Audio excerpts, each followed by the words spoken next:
Último dia do mercado de transferências, fecha à meia-noite.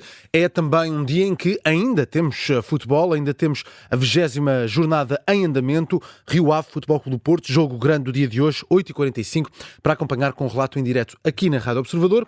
Logo depois desse encontro vamos ter também uma emissão especial para acompanhar precisamente esses últimos minutos, essa última hora do mercado de transferências, última hora em que é permitida a inscrição de jogadores em Portugal.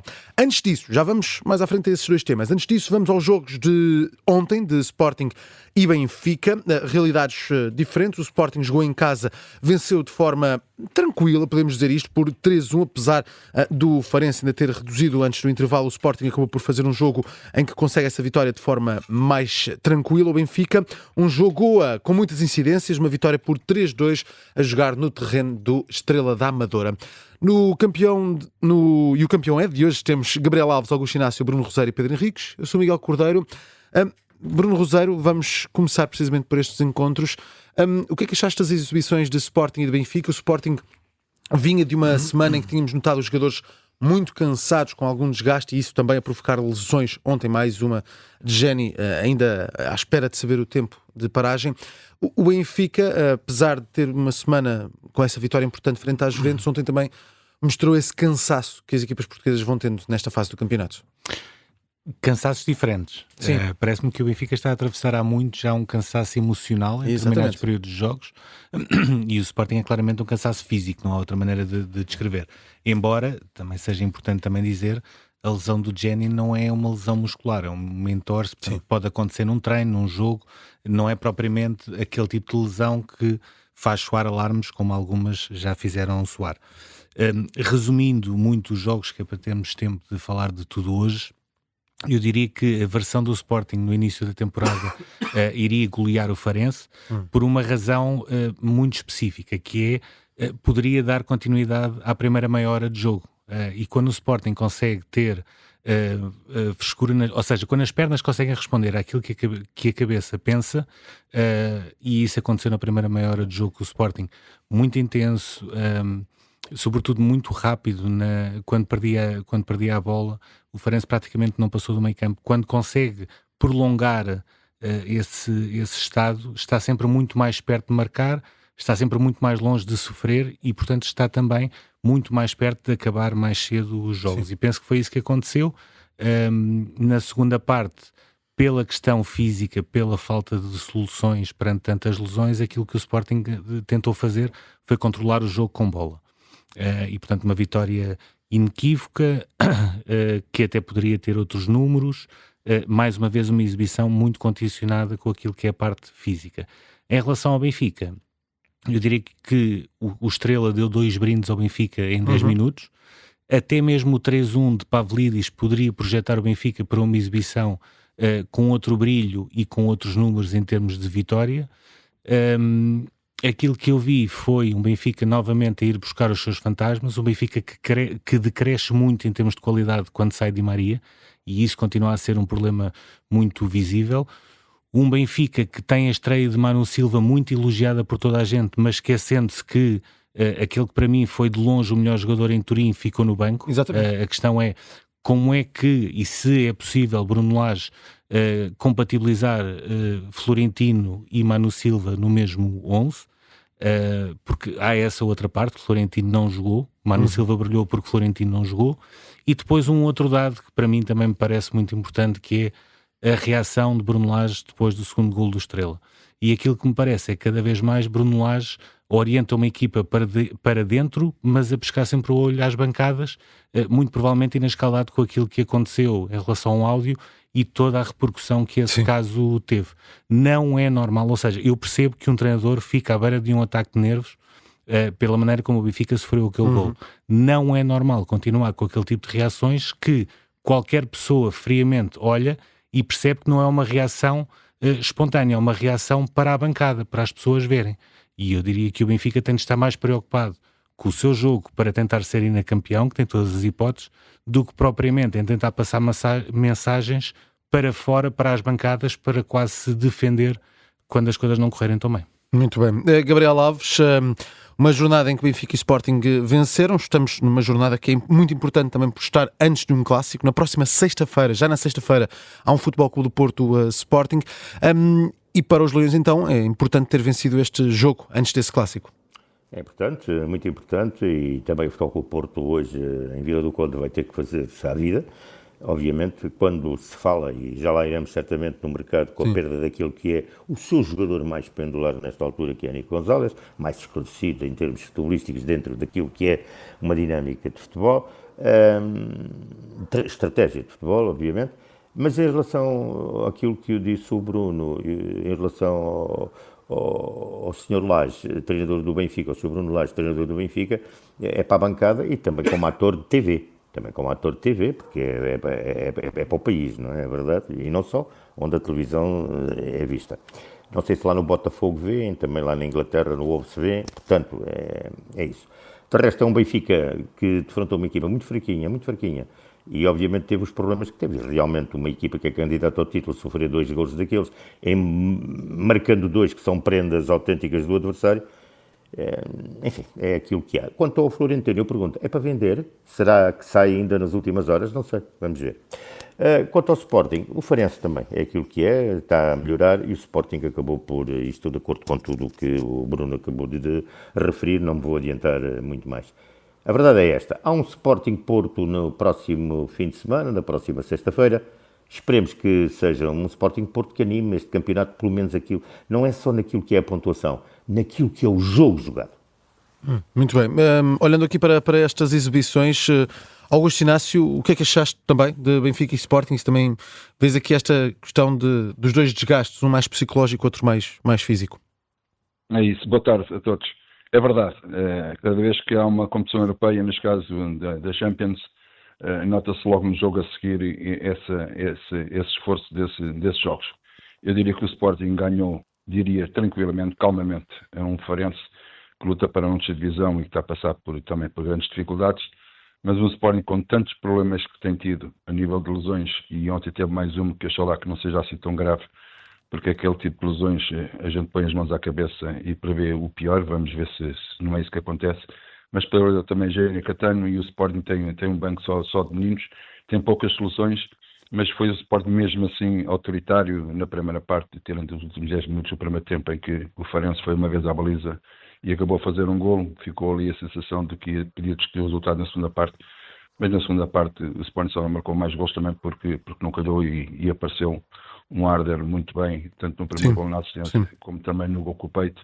Tranquilizou o Sporting, mas o Sporting claramente que viveu um dia muito bom, porque ganhou 3 pontos. E depois havia a seguir o jogo do Benfica, ou seja, a pressão do Benfica era enorme, 9 pontos atrás em relação ao Sporting, uma excelente exibição em Turim, mas que não confirmou essa exibição neste jogo com o Estrela da Amadora. Como já foi dito aqui bem, brindes que o Benfica aproveitou bem, podia acalmar um bocadinho o jogo do Benfica, mas não foi isso que aconteceu. O Benfica sempre em sobressaltos, sempre com medo de escorregar, e o Estrela ainda fez o 2-3, mas o Benfica acabou por ganhar o jogo, na minha opinião, bem, porque soube aproveitar também os brindes que foi dado para o adversário. Por isso, as duas equipas neste momento continuam separadas por 6 pontos, falta ver hoje o Futebol Clube do Porto, mas claramente que era um jogo a seguir à vitória do Sporting que o Benfica tinha que ganhar. Sim.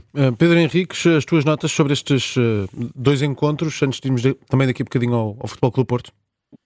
Sim, já está tudo dito, vou só acrescentar 2 frases. Em relação ao Benfica, um Bruno Lage que consegue claramente estar 1 hora numa garagem a falar com alguém que até ainda por cima tem cadastro, e depois para os jornalistas dedica 18 minutos. É os sinais dos tempos de alguém que realmente na sua body language deixou-me preocupado naquilo que é, o que eu acho que é. Ele está mais preocupado com a sua pele, aliás, isso ouviu-se bem nos áudios, do que propriamente com o resto, claramente. E, portanto, é um discurso que, no meu ponto de vista, cada vez faz menos sentido, assim como eu, percebendo a gestão aos filhos, não consigo perceber, faz lembrar aquele jogador que marca. Compreender esse tipo de gestão, os melhores jogadores é para jogar, ainda por cima o Benfica. Pedro, estamos a ouvir-te aqui com muitos cortes. Estavas a chegar aqui à parte final, mas estávamos a ouvir com muitos cortes. Não sei se conseguimos melhorar. Agora sim. Não consegues ouvir? Vamos a isso. Pronto, estou a dizer, e para terminar aqui a parte do Benfica, para dizer que esta é uma das semanas mais limpas que o Benfica, o Porto e o Sporting têm, sob o ponto de vista daquilo que é os jogos 3 em 3 e 4 em 4 dias, e portanto, se é para fazer gestão, do meu ponto de vista não é agora, de qualquer maneira, o Benfica, enfim, um bocadinho intermitente, e mesmo perante o seu da Amadora, que também não consigo compreender o tipo de mercado que faz, vende tudo e agora vou comprar mais não sei quantos jogadores, não percebo o que é que isto significa em termos de plantéis, mas logo à noite falaremos sobre estas aquisições. Em relação ao Sporting, completamente preso por arames, continua. O grande problema do Sporting é, efetivamente, tem um plantel de qualidade, mas tem muitos jogadores lesionados, e os que são lesionados não são jogadores quaisquer, são titulares, e está difícil de fazer exatamente aquilo que se esperava nesta altura, que era ter os jogadores disponíveis naquilo que seria as suas recuperações, e percebemos claramente, até porque algumas nem sabemos bem o que é que se passa, há algum secretismo em relação ao público, pode ser uma estratégia em relação à questão das lesões, é o caso do Pedro Gonçalves, afinal a lesão já não é bem assim, é um bocadinho mais assado, e o Sporting está preso por arames, claramente, porque depois quando olhamos para o banco, não pode ser numa equipa deste patamar, deste nível, tem Ligue Tour, tem jogadores fantásticos, não tenho dúvidas disso, mas não pode ter depois no banco aqueles meninos para terem solução para entrar, e isso nem é bom para o crescimento deles, e portanto, uma vez mais, tenho muitas dúvidas em relação aos planeamentos que se fazem. Sim. Bruno Rosário, o Futebol Clube Porto hoje, Anselmo tem aqui teste também nas provas nacionais, há um mercado ainda a mexer muito, tivemos a saída de Galeno, possível saída de Nico, dúvidas sobre se joga logo à noite também, e alguns nomes a chegar. Que Porto é que esperas para esta noite? Um Porto que está a virar e está a mudar o paradigma dentro e fora de campo. Ou seja, quando nós olhamos para o mercado de transferências, vemos um Porto que consegue detectar talentos argentinos, também muito por culpa de Martín Anselmi. Este Tomás Pérez é um jogador que muito provavelmente daqui a um ano não conseguiria nunca sair da Argentina por 4 milhões, sairia sempre por mais. A questão de o Porto ter tentado o Zenon do Boca Juniors mostra que existe alguma capacidade de investimento para jovens talentos que depois poderão fazer 1-2 anos de futebol europeu e dar o salto para grandes clubes internacionais. Dentro de campo é um bocadinho a mudança de paradigma num novo sistema e numa nova ideia. É muito complicado. Este jogo é o pior possível para Martín Anselmi. Não teve tempo a trabalhar, está a tentar colocar uma nova ideia. Tem um problema que é, em termos físicos, há sempre mudança quando o treinador muda, métodos de trabalho diferentes. Portanto, tudo isso é mau. Tem a ausência de Galeno, tem muito provavelmente a ausência de Nico, ou seja, mesmo que não seja vendido para o City, é normal que ele possa não jogar, porque aquela cabeça hoje deve ser um turbilhão completo de ideias. Agora, vejam o Futebol Clube do Porto a mudar de paradigma e a ir num caminho diferente que poderá de facto ser bom a breve e médio prazo. Gabriel Alves, o que é que achas das dificuldades que enfrenta também Anselmi para este jogo, por tudo aquilo que o Bruno estava aqui a referir? Estou completamente de acordo com o Bruno. A dificuldade é esta. Ele está a chegar. Está, portanto, a absorver aquilo que encontra, portanto, no clube que chega, e o clube está a absorver. Estamos a falar da equipa, dos jogadores. Portanto, há aqui um entendimento que tem que acontecer. Para a São Rio Ave, que vai estar expectante face àquilo que o Futebol Clube Porto vai apresentar. Está tranquilo, está na 10ª posição, está no meio da tabela. É uma equipa que sofre muitos golos, tem 32 sofridos, também não marca muitos, tem 20, mas dá para estar no meio da tabela. Isto vem dizer aquilo que tantas vezes já aqui foi afirmado, que esta classe média do futebol português é uma classe média-baixa, muito baixa mesmo. E viu-se ontem a Farense e a Estrela da Amadora, depois quer-se aqui vangloriar os Benficas e os Sportings e até os Portos, quando de facto, tirando um caso ou outro de exceção para confirmar a regra, é tudo muito pobre. E tocou bem aí o Pedro, a questão do Estrela da Amadora, vende aqui, compra ali, enfim, isto não sei se tem de facto conteúdo futebolístico. Por isso é que eu dizia, Porto e Sporting, joguem lá, dêem um bocadinho de conteúdo futebolístico a isto, um ar de graça. Vamos ver, o treinador argentino, e bem, como diz o Bruno, está a dar notas, e o Zubizarreta também, que é um diretor, um homem que sabe de futebol, digamos, em castelhano, em hispânico, e também nota que algo, sem nada contra a pessoa, nem nada contra a empresa, zero, mas vejo que o Futebol Clube Porto procura jogadores fora do laço de Jorge Mendes. Augusto Inácio, tu sabes o que é isto, pegar numa equipa, ter pouco tempo, ver já este jogo com o Rio Ave, a véspera de um clássico, há sempre essa preocupação, fecho de mercado, jogadores preocupados e que estão a ser negociados. Pode ser um dia complicado aqui para o Porto, mas um gol pode resolver tudo isto, um gol cedo. Olha, complicado é o Porto estar a 9 pontos do Sporting para já. Essa é a maior complicação. Agora, quando há troca de treinadores, há sempre vantagens e desvantagens. Vantagem porque aparece, se calhar, métodos diferentes, maneiras de falar com os jogadores diferentes também, mas depois tens as desvantagens que é o treinador não ter tempo para treinar e ter que colocar uma equipa para ganhar. Claro. O mercado, este mercado, quer queiramos, quer não, só quem não esteve lá dentro, e mesmo que os jogadores digam que não, os treinadores digam que não, mexe sempre com o aumento do jogador. A carreira deles está em jogo, é a possibilidade de trocar de clube, é a possibilidade de ganhar mais dinheiro.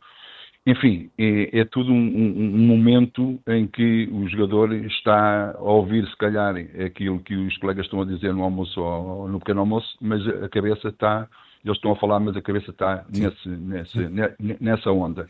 Por isso, o Porto, eu não sei que sistema é que o Porto vai jogar hoje, eu não sei que jogadores é que vai contar. Aquele Nico, que é um jogador importante no Futebol Clube do Porto, não deve estar bem da cabeça porque está na expectativa de tentar perceber. E de Barcelona pressionam para ele aceitar, hein? Barcelona, porque precisam daquele dinheirinho, daqueles 8 milhões, hein? Atenção. Claro. E o Porto também precisa, sabes, Gabriel? O Porto também precisa. Claro, obviamente, são dois a precisar. Mas o Porto, o Bruno Rosete tocou aí no ponto que eu também estou completamente de acordo. É que o Porto está, como não tem muito dinheiro, está a tentar contratar muito bem. jovens valores para o presente e para o futuro. Sim. Porque se for para comprar craques, o Porto não tem dinheiro para isso e tem que se virar para esse tipo de mercado. Agora tem que ser um mercado em que os jogadores sejam bons e que possam vir acrescentar também alguma coisa ao Porto. Agora não sei se o Porto vai ficar mais forte, vai ficar mais fraco, não sei. Sei é que o Porto tem que entrar por essa via, como eu já tenho dito aqui, como muitos de nós também já dissemos, é um ano muito complicado para o Porto e que as pessoas têm que ter a capacidade de perceber o momento em que o Porto está a atravessar. E para a próxima época, provavelmente, a história é diferente. Pedro Henriques, o 11 para logo à noite do Futebol Clube Porto. Sim, correndo o risco de algum destes jogadores que eu vá dizer ao intervalo tenha aqui tomar banho e embarcar à meia-noite e 10, eu vou arriscar exatamente na presença do Nico Gonzalez. Mas pronto, joga a primeira parte, depois na segunda parte joga outro jogador. Diogo Costa, Jaló, Eustáquio, Otávio, João Mário, cá também vai embarcar, Alan Varela, Nico Gonzalez, vai com ele, Moura, PP, Samu e Fábio Vieira. Muito bem, está aqui a aposta do Pedro Henriques. Vamos aqui um bocadinho ainda tentar dar nota aqui ao handball e à Patrícia Sampaio, muito rapidamente no mercado. Bruno Roseiro, Belotti é o reforço para o ataque que o Benfica precisava? Parece que sim. Não diria que era, mas parece que sim. Eu recordo-me que há uma semana disse aqui que os grandes iam buscar no total 7 jogadores. Sim. E parecia muito. E eu até acho que se calhar até pode passar. Pode passar. Parece-me que sim, ou seja, quando eu olho para Belotti e para as características da equipa do Benfica, parece-me que das duas uma, ou o Belotti mudou aos 31 anos como jogador, ou o Benfica vai começar a jogar de uma maneira diferente. É o resumo em relação ao Belotti. O Dal não conheço o suficiente para dizer se pode ou não ser uma boa alternativa a Carreras. Parece-me que Carreras é indiscutível e, portanto, o Dal não será para fazer propriamente muitos jogos. Estou curioso, sobretudo, com 2 pontos.